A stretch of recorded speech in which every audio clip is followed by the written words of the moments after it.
Hello everyone, welcome back to my YouTube channel. So today we are going to discuss about the fifth chapter of NCERT.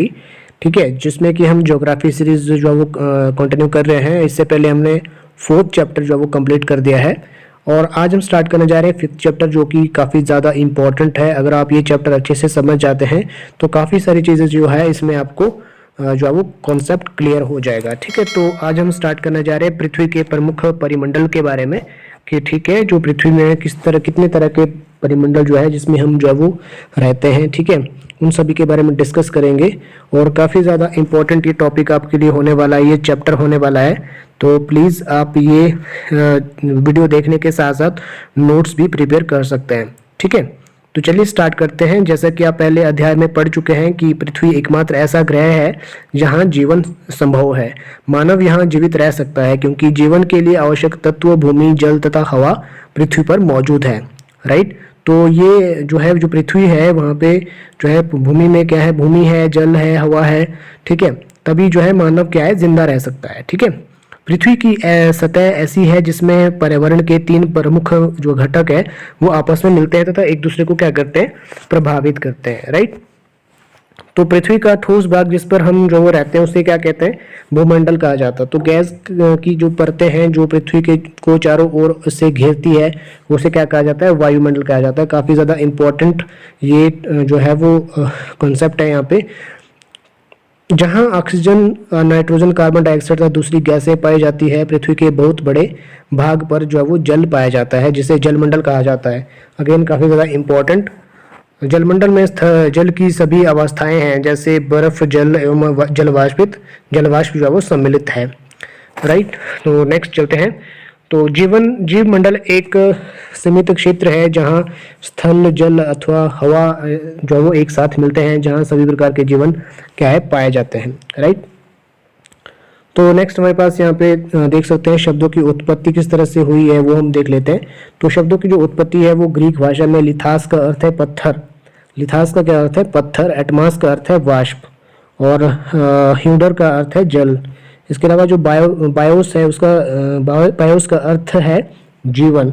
ठीक है क्या, ठीक है।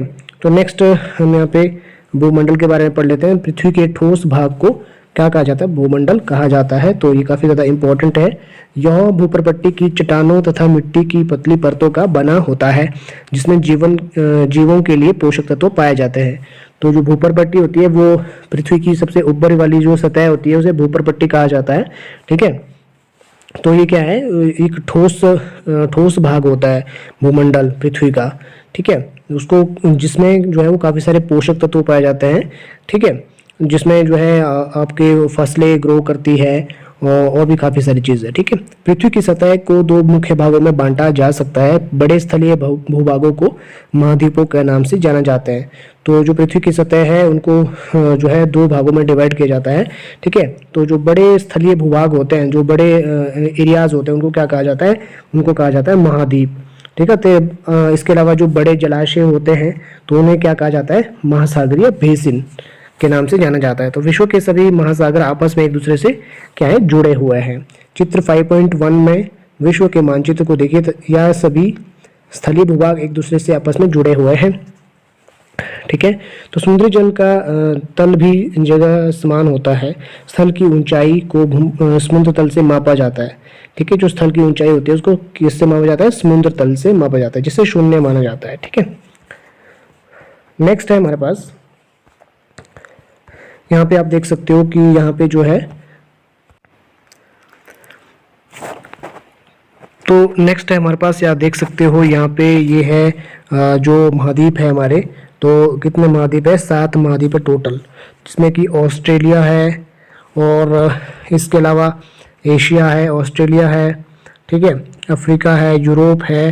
ठीक है, इसके अलावा जो है आप यहाँ देख सकते हो दक्षिण अमेरिका है, उत्तर अमेरिका है।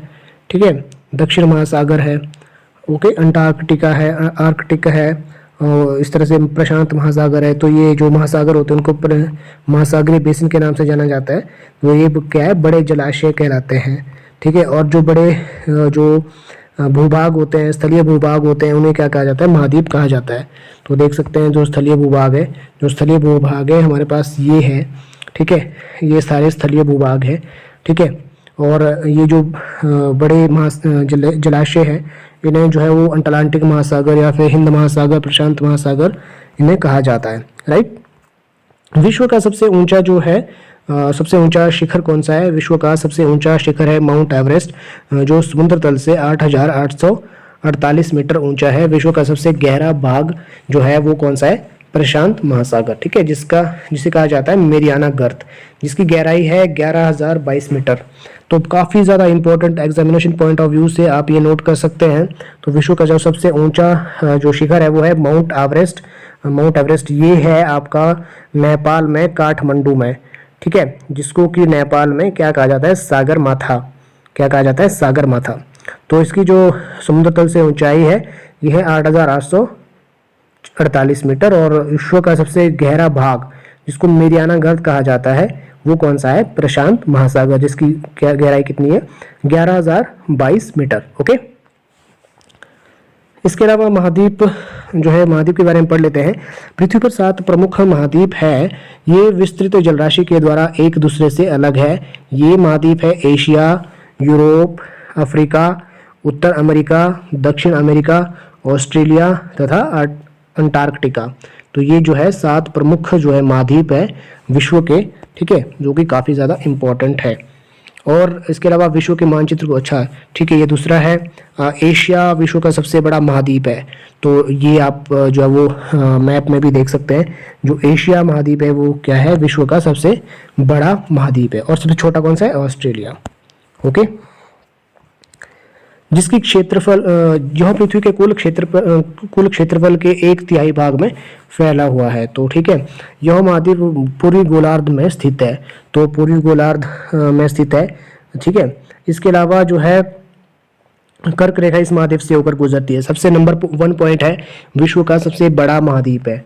और सेकंड है, ये क्षेत्रफल में 1/3 भाग में फैला हुआ है, मतलब सबसे बड़ा एरिया जो है वो कवर करता है एशिया महाद्वीप। यह महाद्वीप पूर्वी गोलार्ध में स्थित है। अगेन वेरी इंपॉर्टेंट पॉइंट कि यह महाद्वीप क्या है? पूर्वी गोलार्ध में स्थित है। और इस महाद्वीप से कर्क रेखा जो है वो गुजरती है, ठीक है। कर्क, मकर और विषुवत रेखा, ये 3 रेखाएं होती है। ओके, एशिया के पश्चिम में यूराल पर्वत है जो इस यूरोप से अलग करता है, ठीक है। जो एशिया का पश्चिमी एरिया है वहाँ पे क्या है? यूराल पर्वत है जो इस यूरोप से क्या करता है? अलग करता है, ठीक है। तो इसको जो है वो, इसके जो भूभाग है, संयुक्त भूभाग को क्या कहा जाता है? यूरेशिया, मतलब यूरोप प्लस एशिया, ठीक है। यूरोप एशिया का बहुत छोटा, यूरोप एशिया से बहुत छोटा है, ठीक है। तो जो यूरोप है काफ़ी ज़्यादा छोटा है एशिया से। यह महाद्वीप एशिया के पश्चिम में स्थित है। आर्कटिक वृत्त इसे होकर गुजरता है। जो आर्कटिक वृत्त है वो यूरोप से होकर गुजरता है। यह 3 तरफ से जल से घिरा है, ठीक है। कितनी तरह से घिरा है? 3 तरह से घिरा है जल से, क्योंकि काफ़ी बड़े भूभाग में जो है वो, इसके अलावा जो है वो जल भी पाया जाता है पृथ्वी पर। अफ्रीका एशिया के बाद विश्व का दूसरा सबसे बड़ा महाद्वीप है। तो अगेन यहाँ पे काफ़ी ज़्यादा इंपॉर्टेंट ये पॉइंट आ जाता है। जो अफ्रीका है एशिया के बाद दूसरा सबसे बड़ा महाद्वीप है, ठीक है। तो विषुवत वृत्त या 0 डिग्री अक्षांश इस महाद्वीप के मध्य भाग से होकर गुजरती है। जो अफ्रीका जो है एशिया के बाद ऐसा महाद्वीप है जिसमें जो है विषुवत रेखा क्या होती है? बीच से होकर गुजरती है, 0 डिग्री अक्षांश से, राइट। अफ्रीका का बहुत बड़ा भाग उत्तरी गोलार्ध में स्थित है। तो आप देख सकते हैं जो अफ्रीका का उत्तरी गोलार्ध है वो कहाँ है? बहुत बड़ा भाग जो है उत्तरी गोलार्ध में स्थित है। ओके, यही एक ऐसा महाद्वीप है जिससे होकर कर्क, विषुवत तथा मकर तीनों रेखाएं गुजरती है। सहारा का रेगिस्तान विश्व का सबसे बड़ा गर्म रेगिस्तान है। तो ये जो अफ्रीका महाद्वीप है ये एक ऐसा महाद्वीप है जिससे होकर जो है वो कर्क रेखा, विषुवत रेखा तथा मकर रेखा तीनों रेखाएं गुजरती है, ठीक है। ये आपने याद रखना है। तो सहारा का रेगिस्तान विश्व का सबसे बड़ा गर्म रेगिस्तान है। सो सहारा डेजर्ट जो है वो विश्व का सबसे बड़ा डेजर्ट है, ओके, जो कि कहाँ है? अफ्रीका में। कहाँ है? अफ्रीका में। ओके,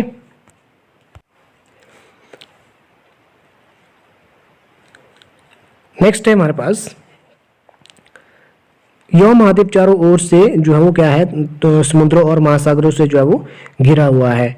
तो आप देख सकते हैं कि जो अफ्रीका महाद्वीप है वो चारों तरफ से जो है वो महासागरों से घिरा हुआ है। तो देख सकते हैं अफ्रीका महाद्वीप चारों तरफ से क्या है, महासागरों से घिरा हुआ है। ठीक है, तो यहाँ पे काफ़ी ज़्यादा जो है हमें अच्छे से समझ आ सकता है। जो हमने पढ़ा इससे पहले यूराल पर्वत, तो ये है वो यूराल पर्वत जो कि एशिया और यूरोप को अलग करता है, तो इससे कहा जाता है यूरेशिया। ओके, तो नेक्स्ट है हमारे पास यहाँ पे विश्व की सबसे लंबी जो नदी है वो कौन सी है? नील नदी है। कौन सी है? नील नदी।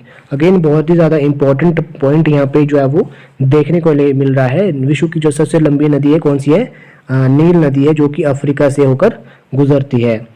ठीक है, तो अब यहाँ पर जो है वो अफ्रीका का मानचित्र देखिए तथा बताइए कि कर्क रेखा, मकर रेखा तथा विषुवत रेखा किन किन भागों से होकर गुजरती है। तो अफ्रीका का जो मानचित्र है वो हम देख के बता सकते हैं कि जो कर्क रेखा है वो जो है कहाँ कहाँ से होकर गुजरती है।